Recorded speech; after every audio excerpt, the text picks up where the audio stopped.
Welcome back to Just Giants with Grump and the Cranky Fan, the best damn podcast for the best damn football team. I am your host, the Football Grump, and with me, as always, is Mike, the Cranky Fan. Long week for me. Oh, thank God you're out of Alabama and you're back home in civilization. Nice to have you back, Grump. Yeah, I had a real shitty landing. I don't. It was super windy and cold coming down. So like, I don't know if this has ever happened to you, but like, you fly a lot though. Um, Pilot kind of brought us down fast. Ooh. I guess because of the turbulence or whatever surrounding the Newark airport. And that like quick pressure change, like my ears couldn't unpop Oh, I for hate like, that. do you know what I mean? For like Oh yeah, hours. sure. And I think the fact that it was like 15 degrees with like a -3 wind chill or some crazy shit when I landed, that didn't help. Like I think that made me hold on to it even longer. Because that shit didn't really like fully unpop until like 10 o'clock at night when I was like in my overheating apartment. And then you're doing this thing with your nose, like, Yep, I and tried you're everything, man. bouncing like this and doing this, and oh yeah. Oh man, I feel for you, man. There's nothing worse than a landing that's not good, and especially when you're coming into LaGuardia because it's like landing on an aircraft carrier. It's just like this runway in the water, and the planes they do like these pretty sharp turns to come in, and you know when I'm flying, if everything is normal, I am now a pretty good flyer. The second something is unusual, that's when I instantly get green and start clutching for the bag and stuff. And LaGuardia happens to me all the time, so I feel for you, but welcome home. Thank you. Yeah, when you when you have the unpopped ears thing, it kind of just it never feels like you're still holding on to some part of the flight. Like you're still not home yet. You know what I mean? You're stuck with some level of like travel baggage. Um, but yeah, so I'm home. I'm tired. I slept until 2 p.m. on Saturday. I haven't done that shit since like high Oh, school. oh. Um, but yeah, I watched the Senior Bowl. After watching these kids practice all week, I sat at home, watched the Senior Bowl very casually. I think I ate pizza or something and just Does it feel anticlimactic, like after watching all the practices and all the interviews and all talking about it for a week when the actual game is on, you're just like, oh, it's just there. um no, it kind of feels fun. It feels high schooly. Hmm. You know what I mean? Like high school football-y to me, anyway. Yeah. I guess maybe just because that's how I relate to like the practice level and whatever. But yeah, I don't know. It makes me think of just like a Friday night like game or like, but like, um, And it's not a very big stadium either, right? It's kind of like one of those. yeah, it's kind of like a high school, like a nice high school stadium. Yeah. But you know those like preseason like inter scrimmage Hmm. games. You know what I mean? Like JV Orange and blue varsity game. games or Yeah. whatever. Yeah, yeah, yeah. Sure. That's kind of what it feels like because you just watched them practice all week, and I don't know. So who shined in it? In the game itself, it kind of interesting names that I wasn't watching throughout the week. Both quarterbacks I thought were I don't know, just underwhelming. This was like a boring But you quarterback said room. that you said it all week though. That was like in every one of the reports that you did that you thought the quarterbacks were pretty Yeah, they're pretty bad. blah. Yeah.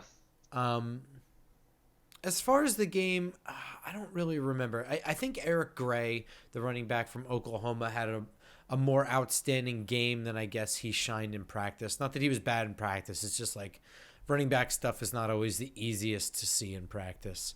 Hmm. Um, One guy that sticks out that had like a really interesting game, and I didn't remember seeing him do anything in practice was Lonnie Phelps from Kansas. He stood out in the game. He blew up a run play, forced a fumble. He beat Darnell Wright, who was one of the better tackles out of Tennessee, around the edge and forced a bad throw. He was giving him fits on the inside. Uh, at one point, I mean, he got credit for a sack. He kind of forced the tackle into the quarterback's legs, tripped him up, made him fall. He shined in this game, and I didn't really see him at practice, so I kind of just started looking at his tape just to confirm, like, oh, there is some stuff here. So put his name aside to really look him up. if we're ever in the need of an edge rusher.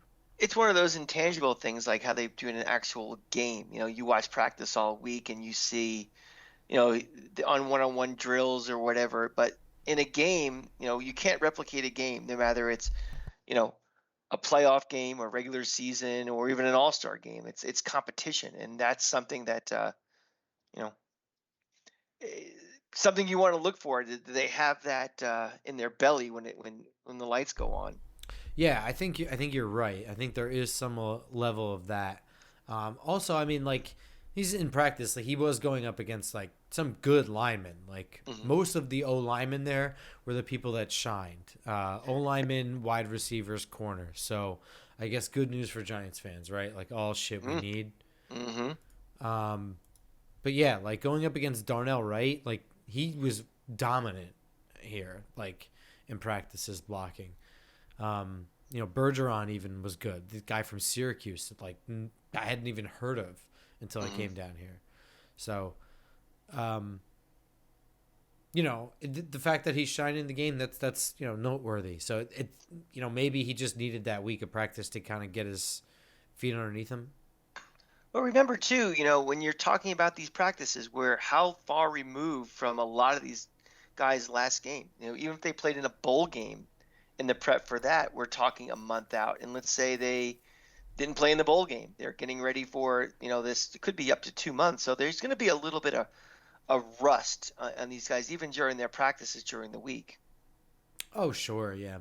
I mean, you hope that they're in shape and stuff Yeah, going into the draft and whatever, and I'm sure these guys all were obviously, but right. But um, like that's one but of the yeah, things. I mean, like the one on one stuff, like yeah, I get what you're saying. Yeah, because even like that's one of the reasons I don't like bowl games is just, you play for 12 weeks, you maybe have a bye in the middle, but then all of a sudden you're off for 5 weeks, and all of a sudden you're supposed to play a game, and it's like usually these games are garbage because there's just rust. So that could impact some of these guys a little bit. But I guess it's up to people like you to kind of say what's distinguished between rust and ability. Yeah, I guess so. It's all on me. Um, um, I mean, there were a lot of O linemen to get excited about. John Michael Schmitz, I mean, was kind of the talk of the town. He was probably the takeaway name from the week of practice. Um, it would be nice to have a center of his abilities on this roster next year. Um, it's, I mean, it's early, right? Like the Senior Bowl just happened. He's the big name, so You it's know how many easy to days? say like, You know how many days oh, we have before the draft? no. It's like 78 days. Yeah, well, I mean It's a that's long, long time for that's what I mean. Like evaluations. he's the talk right now, right Hmm. after this, but um, he is kind of looking like a first round pick, and like I guess even if that means the Giants at 25 or wherever they're picking, like it just asks that question, like is that what you want to invest in that position in that guy? So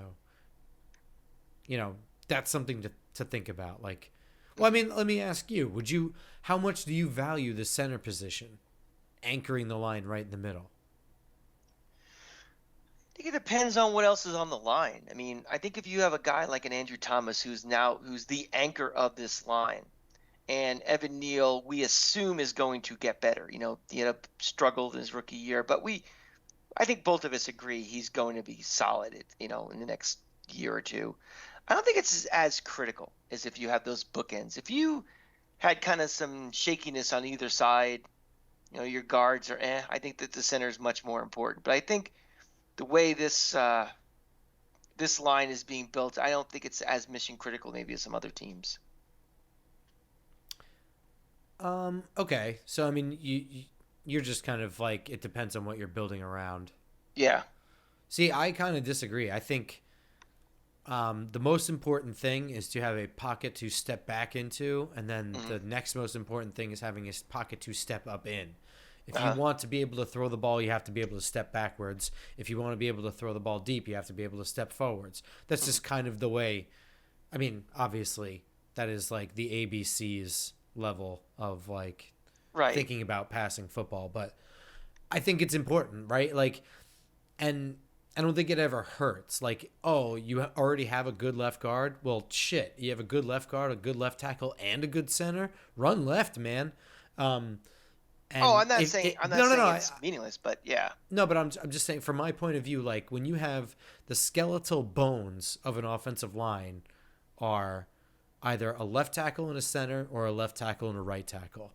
When you get yourself a nice shell, it's left tackle, center, right tackle. That's Hmm. just the way I look at it. Yeah. If you're so that's the way I'd build it. Like you look at this offensive line that the Giants currently have, and you have like a third round pick investment in Azudu, who's like not also he played left guard, but like he's a dude that they have been moving around the offensive line. They had him at left tackle, they had him at right guard, they had him at right tackle, Hmm. and they did something similar at UNC anyway. So he's not even slated to be necessarily your left guard, but like that's what you have there. You have Glowinski, who was bad this year at right guard, and then you have Nick Gates, who is unsigned as of right now, and even if you re-sign him, he's got that leg injury, which I don't think you'll ever be totally comfortable with.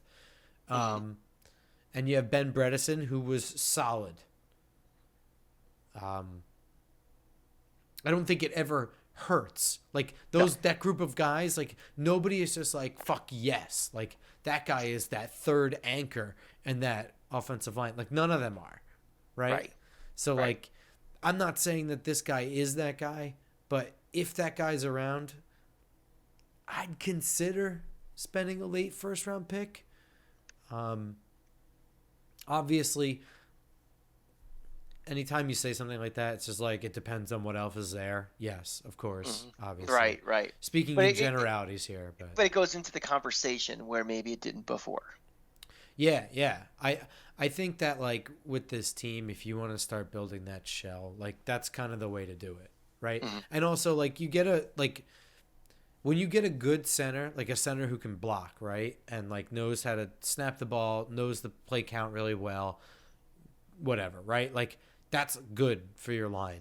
When You'd you have also, no, no, no, wait, hang on. But when yeah. you get like a center that's like the guy, you know what I mean? Like he's the offensive line min, right? So we talk about like Andrew Thomas, he's our all pro left tackle, but like he's not like a vocal leader Like an really. Alex Mack. Yeah. I mean he's not, right? Like he's kind of a leader, kind of, but he's not like Nick Mangold. You know what I mean? Right. Hmm. And like you get that guy and he's getting everybody lined up and getting everybody accountable and whatever, like I think that shit's important. And if that's that guy, like yes, I think to me if you can tell that he's got the ability and he's got that in him, I would spend a first round pick on that. And then also, if you were to draft him, you would have three guys on your offensive line who would still be on rookie contracts.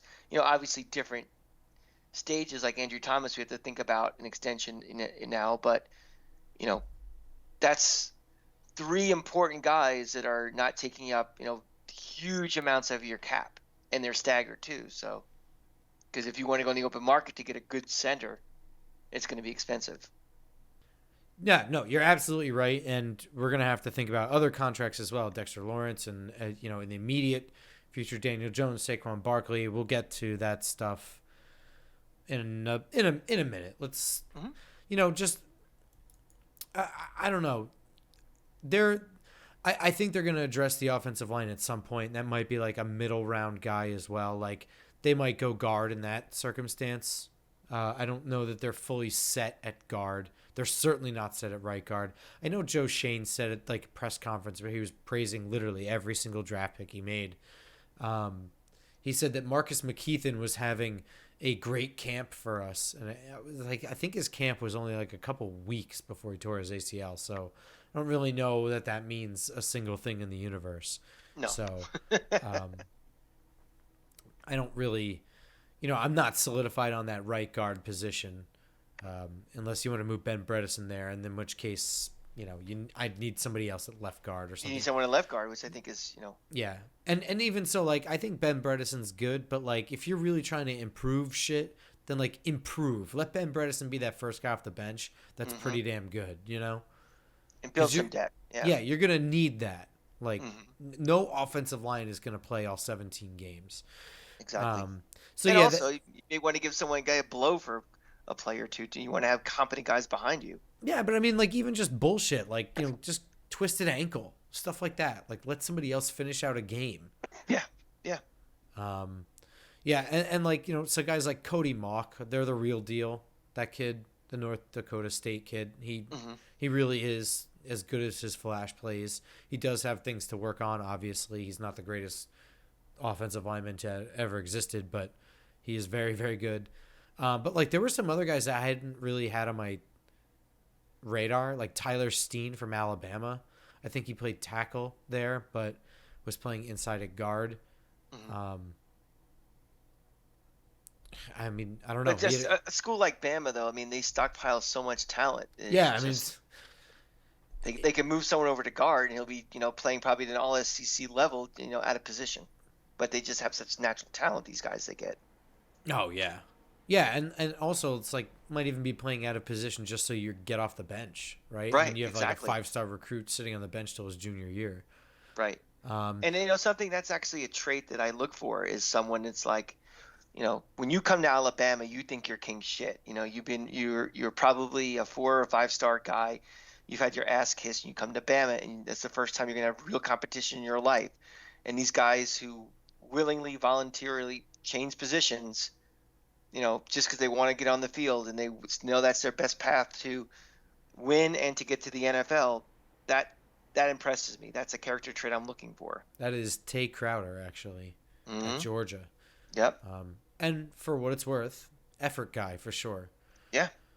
Um, two other offensive linemen in the middle that like I think might be targets. Steve Avila from TCU was really really good, and Osiris Torrance. I think. I mean, I think if you went into this thinking like, I have questions about his pass sets. If he is not good, he's this. If he's good, he's this. And you Hmm. came into it very honestly, you'd walk away being like, well, he's exactly what I thought he was. But if you went in there thinking he was king shit, and then you'd probably walk away disappointed because he did have trouble in some pass sets and stuff like that. But like, you saw him a lot. Like that's not surprising to you, right? No, I mean, two things. If I think about him immediately, it's a guy that came from Louisiana, and if he wasn't, the Billy Napier, transfer express from Louisiana to Florida, Florida never would have had him. So there's always questions before the season started. Can he make the jump from Louisiana to the SEC? And also, I think we talked about it in last week's show that the Florida offense was based around Anthony Richardson and how he was always moving, always rolling to his right, always, he was never just sitting back in the pocket looking to pick apart a secondary. That's not what he is. That's not what the Florida offense was around him. So it's tough to tell, guys like him, Richard Goriage, all these other guys on the offensive line, Ethan White, as pure pass blockers because this was an offense designed to get the ball out of Richardson's hands quickly and with his legs, the ability to get out of trouble. So the sack numbers were really, really low. But let's say you're in an offense where, you have more of a stationary quarterback or even a Daniel Jones who's not, I know he rolls out quite a bit, but let's say he's back in the pocket more. I mean, it still has to play out with a guy like Cyrus Torrance, how good of a pass blocker he is. That's interesting. I was going to say that kind of is the Giants' offense, isn't it? Yeah, I mean, not to the extent it was at Florida. I mean, every play Richardson was rolling. You know, even, I would say even more than Daniel Jones was. And No, I I think, mean Daniel Jones wasn't rolling every play. No. yeah, I mean, it was almost every play with Rich Richardson. We know it's either a handoff or he was rolling out. And that was one of the criticisms about, and I'm sure we're going to talk about Anthony Richardson when we get to our quarterback, discussion with the draft. It's tough to tell with it, completely tough to tell because again, he was only working with half a field most of the time. Right. So like it's like, oh, this guy was open. Like, well, he's not throwing across his body across the field for that guy that was open. That's not available to him. So his game's going to have to, potentially change when he gets in the NFL to be more of a full field quarterback. But going back to Torrance again, it's easier to pass block when the ball's going to be out of his hands, or this guy can evade, a defensive end or a linebacker coming in. I feel you. Yeah. Um, I don't know. I mean, is there another position that you're just like, was there anything down there that can help us? Anything at all? Linebacker. I want to talk a linebacker. I mean, the obvious things are, wide receiver and cornerback, and but to me, linebacker is going to be a key for this team to improve. What did you see there? You know what? Honestly, man, not much. It's a tough one. So it's one I don't focus on in practice. So Okay. it's this year. So every year they're coached by different coaches.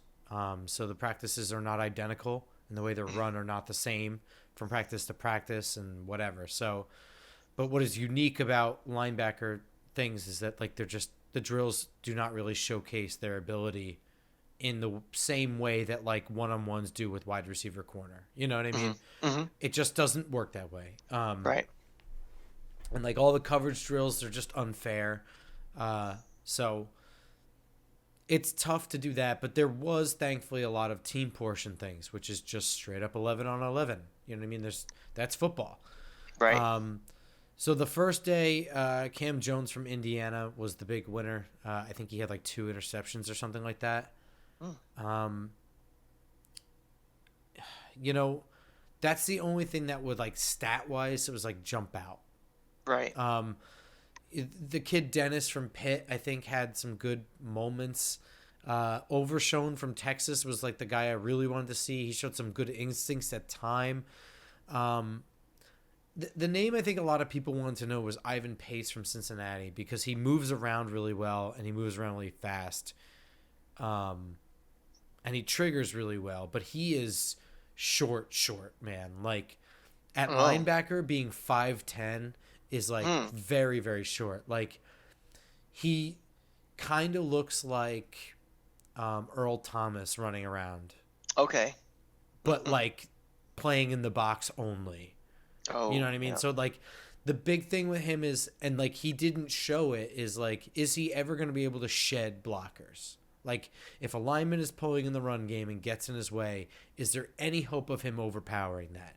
If he's scraping across the top and hits somebody, does he have any chance? And like every time those opportunities came up, he has to rely on his like quickness and speediness to like jump around them. But like the NFL, man, like those linemen that are pulling, like they are athletic, and you're not going to Hmm. be able to do that shit. So for me, that's the big question. Otherwise, as a linebacker, he's really fun to watch. I just like, I think maybe his NFL transition is not necessarily linebacker. Maybe it is some kind of like weird hybrid safety kind of role. Maybe his focus should be getting better in coverage or something like that. I don't know. Maybe he shouldn't listen to me because I'm not a scout.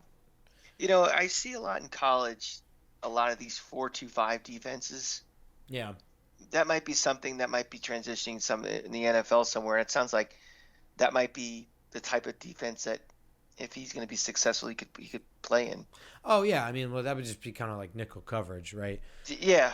Yeah. Um, as your like base defense. But yeah, Hmm. I just I don't know. Maybe I'm entirely wrong. Because he is kind of like a spark plug back there. But in my opinion, he's not so explosive that it overcomes that problem.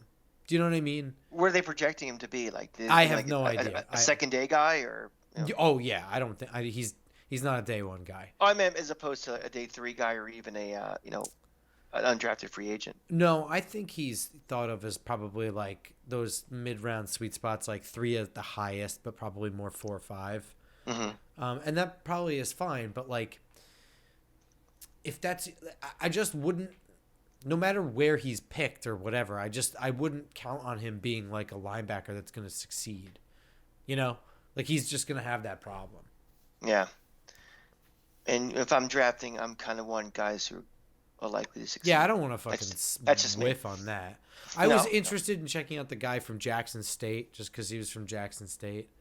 Hmm. Um, and without having followed any of Deion Sanders' escapade over there, I'm sure you could enlighten me. But like, my assumption is he went to this smaller school and his name brought in like transfers from every corner of the country. Um. Well, he did more for like NIL stuff. It was amazing for Oh, okay, yeah, or that. an HBCU school to generate that kind of money. But if this guy's a senior, he was there before Dion. I think Dion was there 3 years, I believe. Beats me, So man. he might have preceded Dion there. Well, I mean, unless he transferred, right? It's possible. I don't really know this dude's story. I checked him out though. He was bad. Bad meaning He bad or bad bad, meaning bad. good. No, he was like not good. He looked Okay. lost a little bit during the game. He got driven out of a hole for a big gain by Blake Freeland, who was honestly wasn't that good during practice. He got lost in coverage on Josh Wiley during the game. He he didn't Yeah, do well. there's a difference from going from Louisiana to the SEC, and there's a difference from going from a 1AA school I to mean the NFL. I don't look. Maybe I didn't even check, but maybe he had a good week of practice and I didn't know, and Hmm. he just looked bad in the game. Maybe Right. right. Right. So I guess take for whatever it's worth. Was Gotcha. there anything else, or was that was kind of it for the All Star game for you? Pretty much. Yeah. Yeah. Yeah. It was fun. Um, I hope to go next year. I mean, just work was such a a killer for me in January. Otherwise, I think for sure next year, even if it's just to help you guys, you guys are the evaluators. I can do a lot of things to help you guys. So hopefully next year I'll be down there with you guys. well, did you? Let me ask you this: Did you watch any of the East West Shrine game? I did not. Okay, because there is some chatter that is kind of like maybe the bigger thing going forward. Well, it used to be like I remember as a kid growing up, that was always the big. I know It used to be at Stanford every year. I don't know where it is now. it's in Um, Vegas now. it's in Vegas now. So if you bring it in Vegas, oh yeah, we definitely go to that. But But like even like this year, like some guys chose that over the Senior Bowl. Like interesting, like A.T. interesting. Perry was there. Zay Flowers I think went. Hmm. Um, I mean, Joey it would make Nagata, sense. like It would yeah, make sense to consolidate to have it like in one place. It's easier on the NFL teams. It's easier on general managers. It's just have the best play the best and practice against the best. And if you have it in Vegas, you have it in a dome, so you have controlled environment. Um, I'd be fine with that. what do you? I don't know. What are you saying? That'd be fine if the East West Shrine game became the central All Star game when everybody played there, as opposed to people splitting between the Senior Bowl and that. Well, I don't think the Senior Bowl is going anywhere. I think that like it's gonna be like a real competition for talent going Yeah, forward. that's what Like I mean. I think if I think it's gonna start splitting people. Is what I'm saying. oh, I was thinking that if the NFL really wanted to make a push and say that what would they endorse? Like what would they want? I think they may make a choice between the two. And to me, having something in Vegas, I think the East West Shrine has more name recognition than the Senior Bowl. Yeah, I think Mobile is kind of maybe the reason. It's Um, tough to get to also. I mean, it is kind of a again, bitch. So like everybody had. I mean, I'm fucking lucky stars. I had no flight trouble, but like I heard endless stories of people having trouble with delays and yeah, trouble getting in because there's a regional airport and it's very small. right. I Um, mean, our head coach and our general manager had to fly through Atlanta. That's not ideal, for, yeah. time is money. Um, but interesting that it might be kind of split between which games you want to watch, check out practice too, because whatever, right? Sure, absolutely.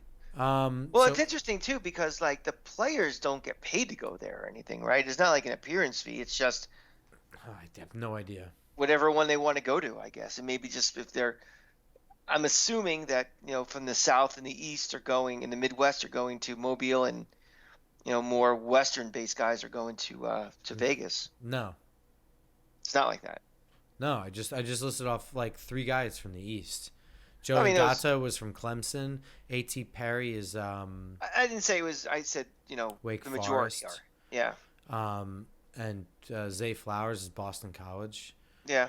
Well, Um, maybe. I don't know.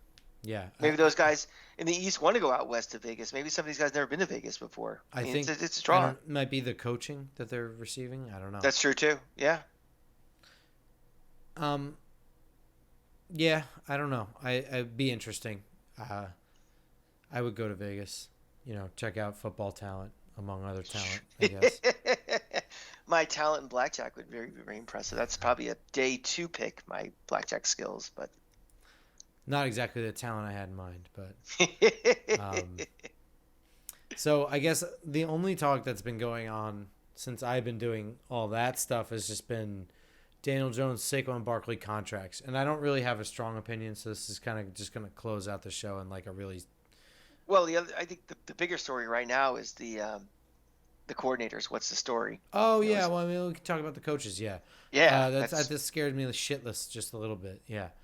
Um, so they were both in Mobile. I can tell you that much.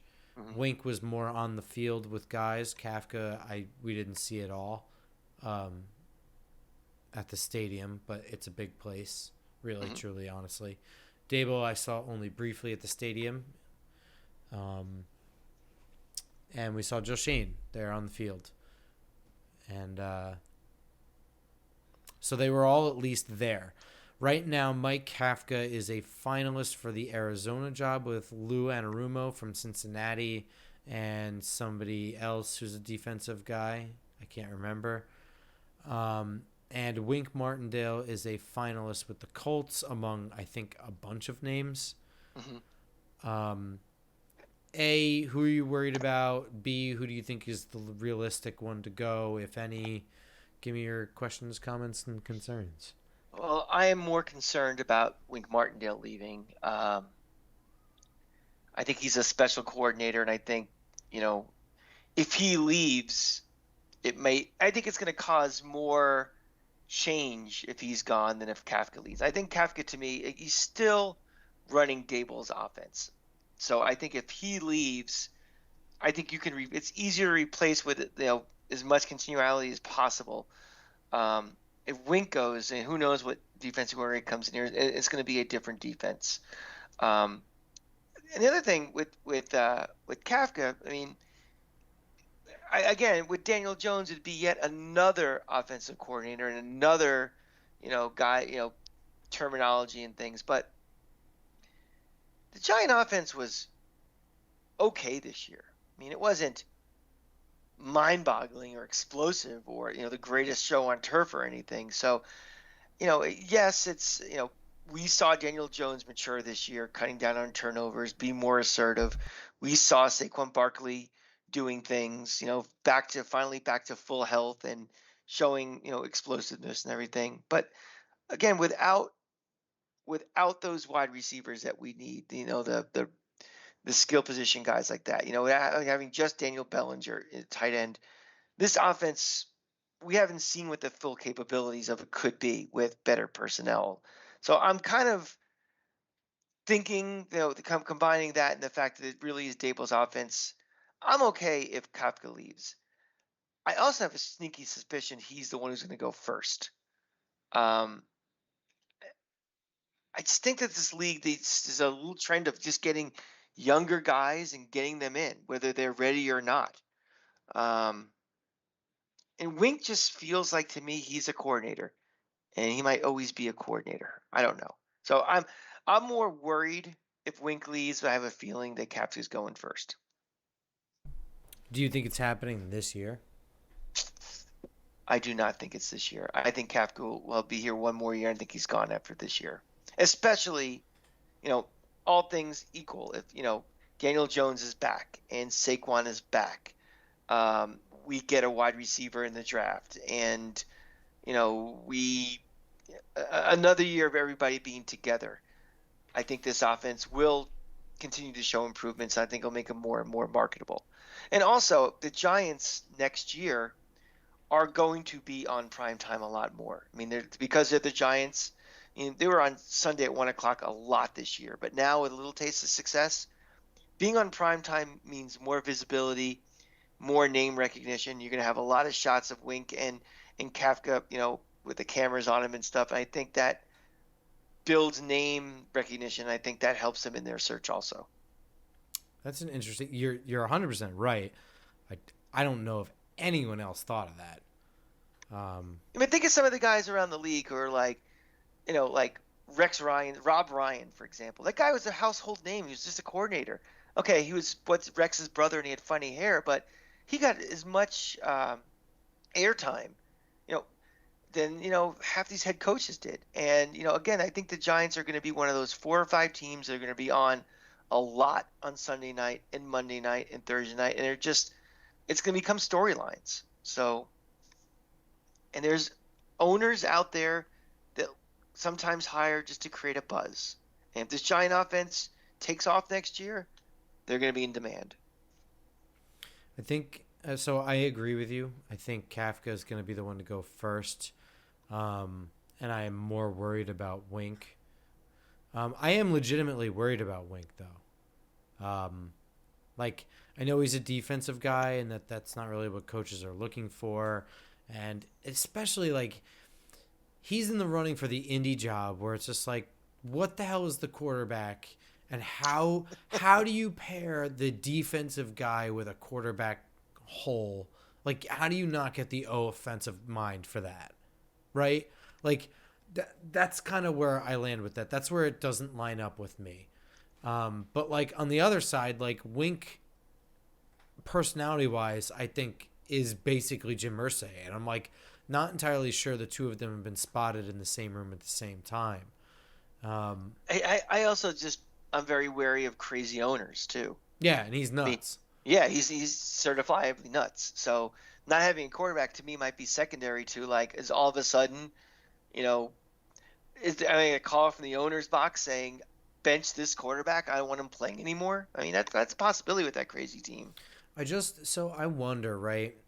I think Wink might maybe be a new kind of trend in the way defensive coaches coach the game, and that is, I mean, like, not that there's anything new about like an attacking style defense, right? Like that's not, he didn't invent that. But just like that kind of, so like right now it no longer feels like you have to get a Tom Brady quarterback to win football games, and that is your football search. You do whatever it takes until you get that guy. And then once you have that guy, you build a team around him. You don't let him go forever. And then once you do that, you win Super Bowls. You get your Tom Brady's, your Drew Brees, your Phil Rivers, your Aaron Rodgers. That's how you win football games. And now it feels more like you as a franchise go out and you get that offensive mind. You get that offensive coordinator. You get that head coach that's the offensive guru, and he runs all the X's and O's, and he knows all the rule changes that helps the offense. Yep. And, he does all the funny clock management stuff that kind of helps. And you get him a mobile quarterback that's just kind of mostly okay, and maybe he can make some deep throws, and there's some leeway with the talent. And it's more of an offensive coordinator versus a defense game now.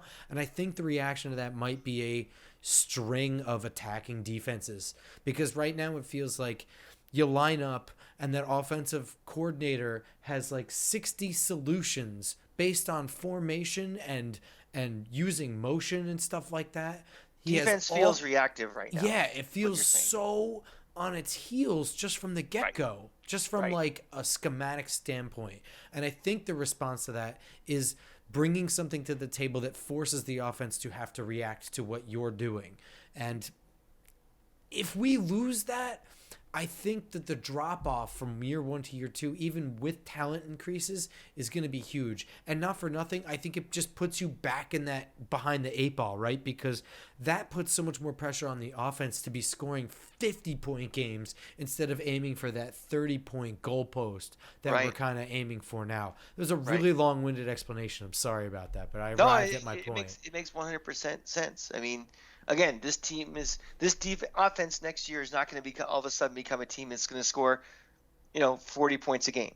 Right. Yeah. We're still aiming for that 30-point goalpost. We hit it once this year. Right. We need to be hitting that, 15 times out of 17. Seriously, like that's needs to be a consistent thing. If you want to win, you got to be scoring at least 30 points. So the idea that we might have to score 40 because the defense drops off in talent, schematically, we just fall that far behind. Like, it's just not going to happen. And not for nothing, I like that kind of defense, man. I like defense. I like offenses going out there and being worried that there might be a sack. Or Sure. you know what I mean? Like I like I like striking a quarterback fear. that looks like he's completely lost and doesn't know what's Yes. going to happen next. And I mean, we were at that game, I've read all the games. I mean, that last game of the year, that Indy game, that looked like an offense that had no answers and was in complete chaos the entire game. And the crowd feeds off of it, the team feeds off of it, everybody feeds off of it. Look, to me, football as a fan and as far as enjoyment goes, the epitome of being a football fan is when your team is on defense. It's the only time you make noise. If you're Yeah, doing it it's true. right. I mean, you think about those loud fucking college stadiums. You imagine going to Happy Valley and you know what I mean? Or Death Valley for that You've been matter. you've been to the swamp. You've seen It when gets we've had so some loud. defense. But like, Sure. like, yes, there's the touchdown cheers and whatever, but that anticipation, that fear, that's awesome to me. Offense causes the crowd to react. Defense causes you to proactively before a play get excited. It's a Exactly. I difference. love that shit. Yeah. That's what it is to me. That's like being up at bat, you know? Well, that's why my favorite Giant team. I know that was going around this week. What's your favorite Giant team of all time? That's why that 1990 team will always be my favorite. They didn't win games 45-10. They won games 19-13 and 12-9. I mean, if you probably watch those old tapes now, if you're 20 years old, you probably bore you to death. But I mean, those are teams with with LT and Carson and Banks and all those guys. It was just they're never ever going to get blown out of a game. It keeps you in every game. They flip fields when they have to. They cause chaos. They cause turnovers. They win games for you. And when they beat Buffalo, that Buffalo team was way better than them. That one of the best offenses of the era back then, and they were able to keep the game close. So yeah, you don't have to have an 85 Bears defense or a 2000 Ravens to win this league, but you need a defense that's going to have an impact and cause the other offense to take pause a little bit. And we get to that. I think with Wink, we're on that path. We'll get better players, more consistency, continue our, being this offseason won't be about install, it'll be about refining and getting better if he stays. And you'll see a jump from year one to year two. Yeah, man. And just in general, I love Wink. I like him as a personality. I think he's a good coach. He's always gonna do stuff that's going to bite you in the ass from time to time. But like, I'd rather win that way. I'd rather win going for it. And, Yeah, I'd rather win, going for it than being on my heels and just reactive. Because, something I know what I did not like in that Philly game was precisely that. That yeah, was an unwink like game yeah, where we were lining up 10 yards off the line of scrimmage. We were very reactive and we got our asses kicked. yeah, So, I mean, you're right. I'd rather go down swinging than that way because you're going to lose anyway. yeah. So I guess I'm more worried about Kafka as far as chances goes. I think, but I agree with you. Your reasoning, like, I'm not as worried about him going. Like, first of all, anyone who has a strong opinion on Mike Kafka's role and performance that was not in the front office, I think your opinion's horseshit. Like, I don't know what you can tell was Mike Kafka and what was not, but like maybe you read an article or something and you have like one or two specific examples or something, but you're right. I mean, to me, as long as we have Brian Dable here, we have an offense that's going to run and it's going to look similar year after year, no matter Yeah, what. there might be some nuance in play Well, there, calling or there something, or definitely some will be. wrinkles, but There'll be little wrinkles every year that are different, but that happens every year. Every year right. you throw out some of your playbook and start over. Well, So you have different players too. And you utilize who does best, and you look yeah, at the hand you're dealt after the draft and free agency and any trades, and say, okay, this is what I got, and then you install your offense based on that. But you're not going to go from the run and shoot to the wing T. It's going to be in the same ballpark. yeah, exactly. Um, so I mean, I guess like the only thing for me was that this was kind of a guy who hasn't even been in the league that long, and like the idea of promoting him to head coach already just seems wild. Like, I mean, I don't have to say it seems wild. It is wild. I mean, to be promoted this quickly with so little evidence of like, I mean, I guess like, I have a theory. go ahead. I think this league is becoming, for being a successful coach, it's relating to players and the psychological part of coaching as much as X's and O's. I mean, coaches can hire good assistants, they can hire good coordinators, good position coaches, everything. But I think this trend is these guys are getting younger and younger because they're closer and closer to this generation of players, which are different than players that played 10 years ago. I mean, you see these guys now, they're different. They are just as excited to run down the field and show off after an interception as, that never happened 10 years ago. Players are different. And I think having coaches that can relate to these guys now.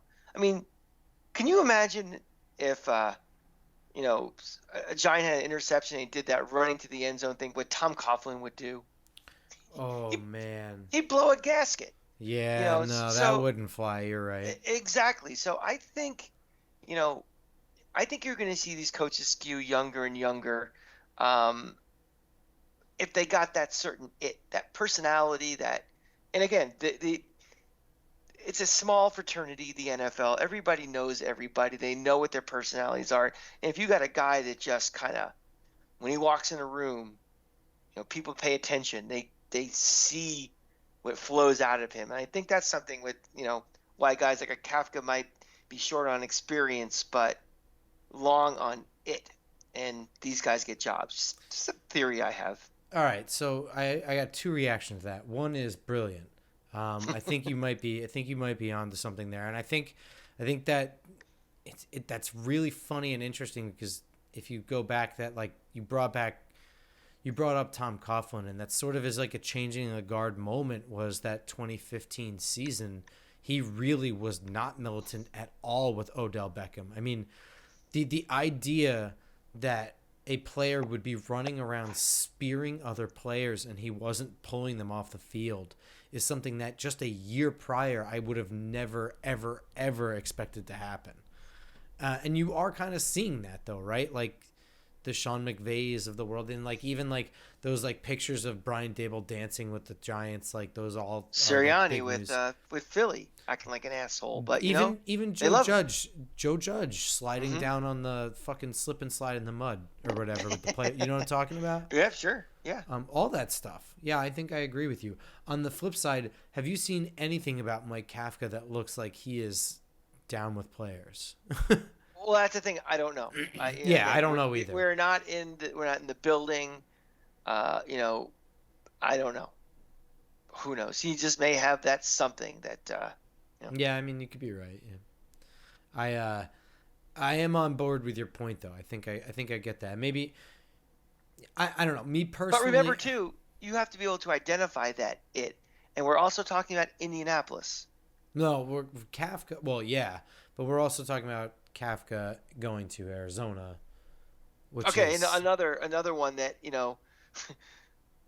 spotty record with them for coaches too. That owner, I don't know if it's the owner or the general manager that had like the DUI problem out there. I think it was the general manager, I believe. Yeah. So, like, I thought, like, wow, ridiculous, right? Like, Mike Kafka in 1 year of play calling in an offense that statistically was not good. Like, you can say anything you want about the turnaround of the team. And even the eye test. Wasn't that they had. You can say all that stuff. That offense looked like shit. Nothing about looking at that offense and what they did. That was not the Moneyball season for the Oakland A's out there. That wasn't. The team, maybe. The offense, definitely not. So 1 year as the play caller for that offense, and all of a sudden he's getting head coaching things.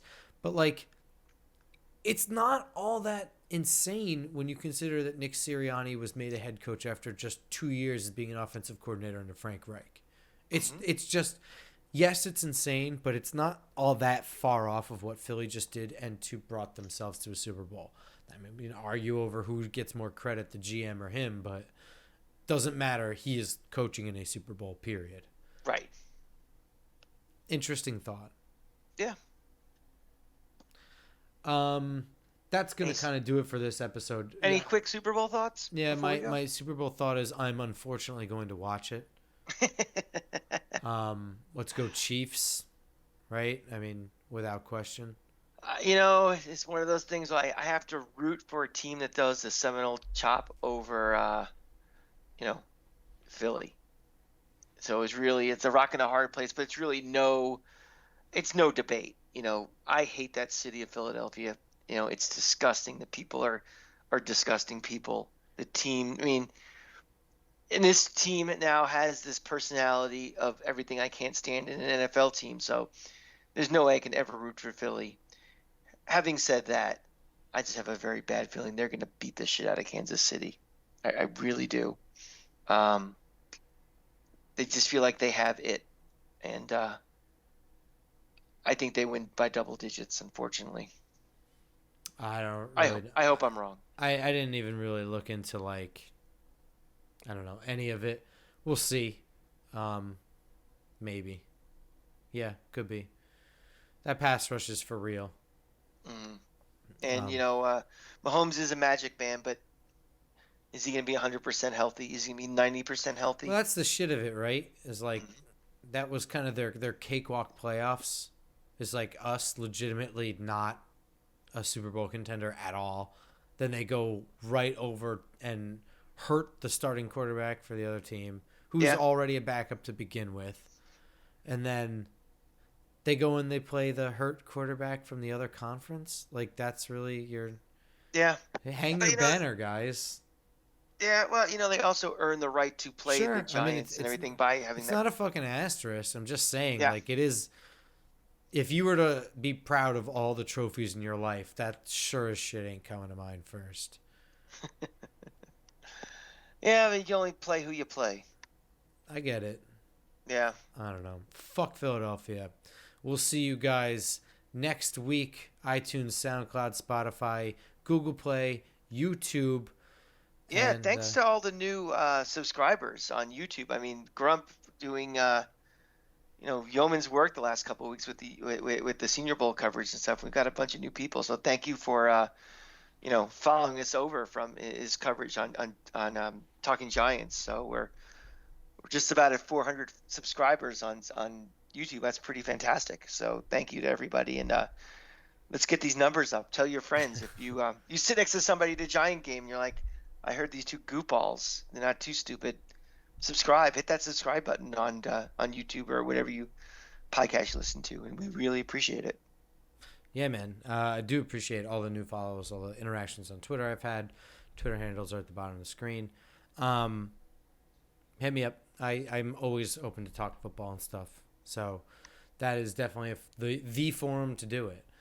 But yeah, we'll see you. We'll have off-season coverage starting in like a week. We will have our last not off-season topic. We'll talk about the Super Bowl, and we'll get started with our addressing the roster kind of situation. So state of the team, yeah, we do a lot of off-season work, so we do not quit and wait for the season to start or anything like that. This is a year-round show, so we will see you next week. Until then, go Giants. Go Giants.